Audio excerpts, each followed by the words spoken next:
Here we are in the office of one of our storyboard artists, correct? That's right. All right, Hey guys. introduce yourself. Well, I'm Tad Butler, and I work here on the CG animated series Superbook. I do two jobs actually. I'm one of the storyboard artists on the show, and I'm also a character designer as well. Okay, how long has this been your career? I've been doing storyboards since I actually started out as a freelance artist in 1994, doing like children's book illustrations and that type of thing. I got my first job as a storyboard artist in 2010, and that was actually a live action film. It was this film behind me here, Alone Vietnam War. So I started out working on live action film, boarding those, and there's a few others that you can see here that I've worked on. And then eventually, a few years later, made the transition to, I got an opportunity to work on some animated shows. The first one I got to work on was Blaze and the Monster Machine, which is that poster behind you there. That was for Nick Jr. And from there, I also worked on the Stinky and Dirty show for the Amazon Network, and worked on Vampirina, which is airing now on Disney Junior. So that's how I made the transition into animation. And I really loved that. So, and that's what eventually brought me here to work on Superbook. So that's why you chose this career then? You like the animation? I love movies. I love animation. I always have. I think I realized when I was a little kid, and I saw the very first film I ever saw was Bambi, Walt Disney's Bambi, and my parents took me. I was maybe 4 or 5 years old. My parents took me to the drive-in theater in the town where I lived at that time, and I saw that up on the big screen and was amazed at what I saw, and knew that I loved that. I wanted to be part of it. You know, later on, I learned more about it. That inspired me when I saw it. It inspired me as I was growing to learn more about animation.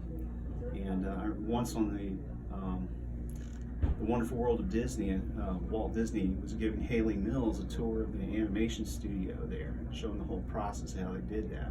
That was the first time I was really introduced to how an animated film was made. And so I knew then that I wanted to be a part of that somehow, and a part of animation and filmmaking. That's great. Can you describe a typical day in your profession? Sure. Typically what I do is if I'm working on storyboards, they'll give me a copy of the script, and they will give me character designs and the environment designs, prop designs, everything I need to know as visual reference to know what all the environments and all the characters look like that are part of the story that I'm going to be helping to tell. And then I begin to interpret the scene visually. I usually start out and see if I got a copy. Can you show us a little bit? Yeah, I'll show you a little bit. Just going to show you what a thumbnail looks like. We've got some thumbnails. This is really where it begins, right here. We start reading the script, and I begin to visualize and sort of sketch out in these little thumbnail drawings how I think it should play out on the screen.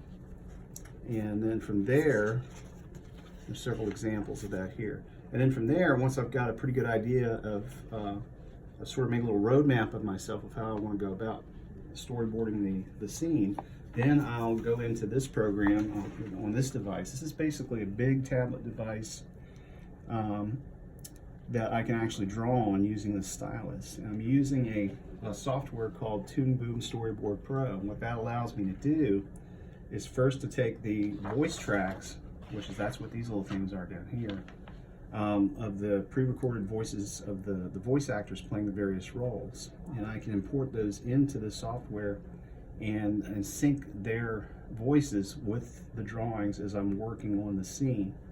And this allows me to work in layers where I can have like the background on the bottom. It's like 2D cell animation almost, where you can have the background on the bottom and then you do the characters on the upper layers like that. And I just go through basically one frame at a time, and you can see as I scroll through here that I check the movement. This is a way I can test the camera movement as the camera pans with them or tracks with the characters, and their movement as they move through the scene. And I do that just a little bit at a time until eventually I get all the way to the end and I have the whole scene. And then I'm able to go back to the beginning and hit play. And I'll cut the sound on so hopefully you can hear what's going on. If you look right here.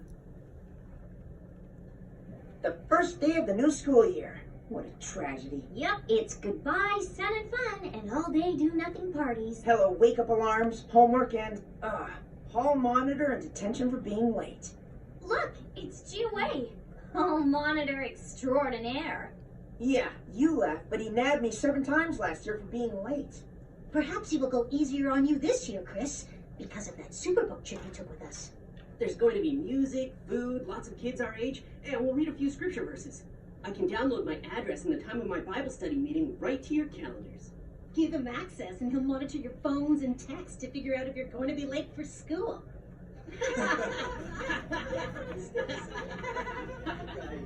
pretty cool. No, Pretty cool. So that's basically how that works. And once I'm done with that, I export those frames as individual image frames, which I put in a file for the animatics editor, who then takes them and he adds not only the voice tracks that I give him, but also the sound effects and music, and basically puts together a more finished version of the animatic Wonderful. that I just showed you there. That's pretty interesting. Yeah, and that's what they use to guide the animators who are going to do the CG animation later on. All right. And how old were you when you first started working towards your career goals? Ooh, well, I guess I was probably, by the time I've been working toward it my whole life, ever since I was a kid. Basically reading every book I could get my hands on, watching later on when there were such a thing as, because when I was coming up, there was no such thing as the internet and tutorials. But when those things became available and I started using those resources too, to learn all I could about animation and cinematography and all the things that are part of what I do. So pretty much my whole life. I went to college for a little while. I didn't do, I kind of did it the hard way. I would recommend going to school. If you know this is what you want to do, start working toward learning everything you can now, so that when you get ready to make that transition to go to a school, that you'll be ready to do that.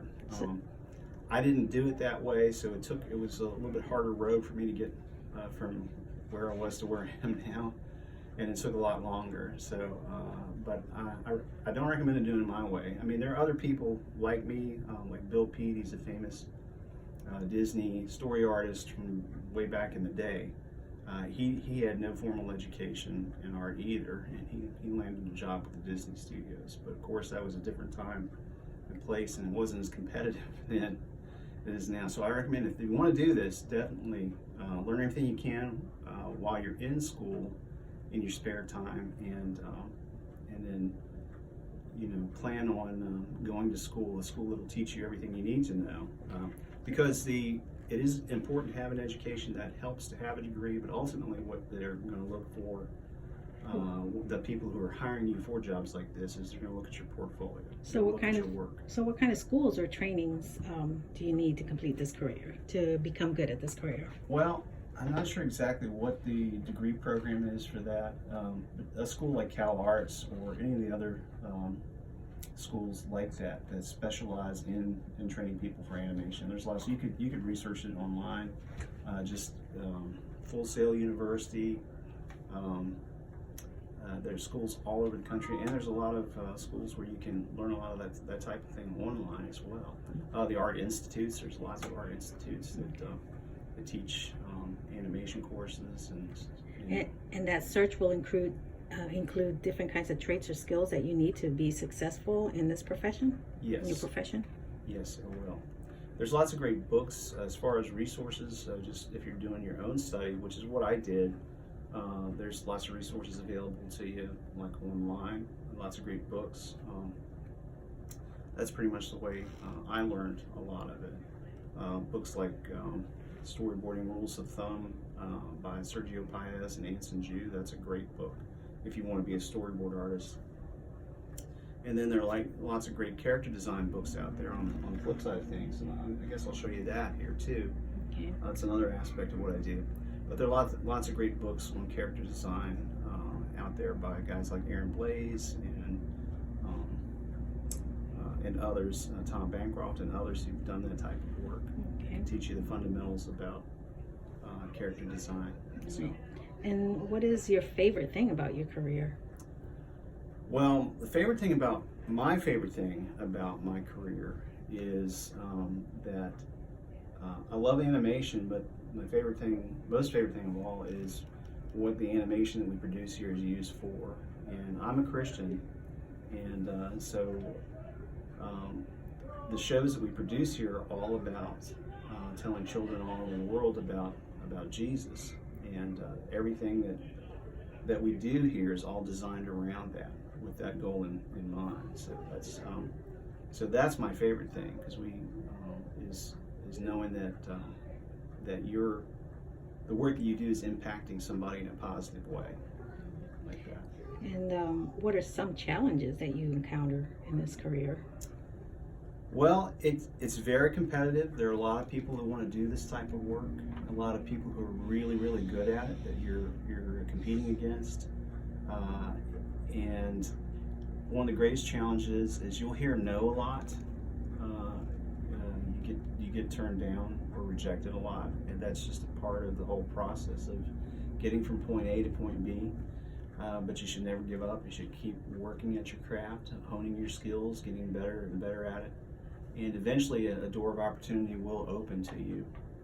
But it's not going to happen necessarily. It could happen the first time out, but more often than not, it won't happen until like the 10th, 20th, or 30th attempt maybe, or even more, somewhere further down the line. So determination. So determination and perseverance is key. Wonderful. Absolutely. And how much can someone in your career expect to make? Well, I think the scale is varied depending on your expertise and who you're working for.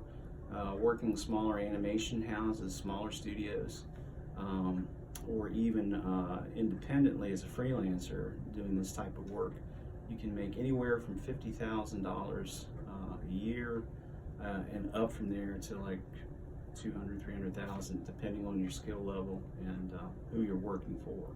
All right. Well, wonderful. Thank you so much for your information. Sure, my pleasure. All right. Well, see you later. See you later. Bye, guys.